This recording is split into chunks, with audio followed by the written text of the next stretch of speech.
beruntung ke simpan 1 gram 1 bulan? Jika Tuan Puan simpan 1 gram 1 bulan, Tuan Puan akan dapat 12 gram emas dalam masa 1 tahun.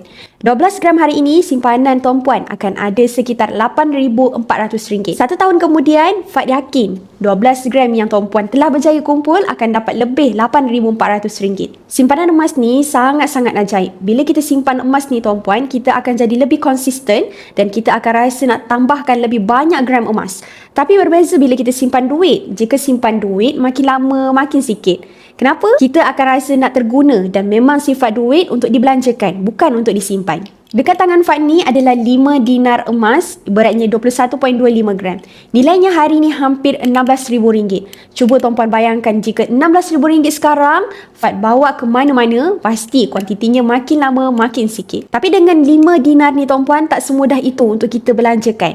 Itu sebab banyak testimoni penyimpan-penyimpan emas dapat langsaikan hutang sebab simpanan emas. Dapat beli rumah dengan simpanan emas dan juga dapat mengerjakan haji ataupun umrah hasil simpanan emas. Emas ni bukan sahaja dapat rawat sifat boros berbelanja, tapi dapat bantu kita capai pelbagai impian kewangan dalam kehidupan kita. Jadi tak ada masalah jika Tuan Puan nak simpan 1 gram 1 bulan, 5 gram 1 bulan, bahkan 100 gram 1 bulan. Ikut pada bajet masing-masing. Jadi bagi yang nak bermula, boleh rujuk pin video dekat profil Fad atau isi beg biru dekat bawah. Nanti Fad akan bantu Tuan Puan dengan sebaiknya.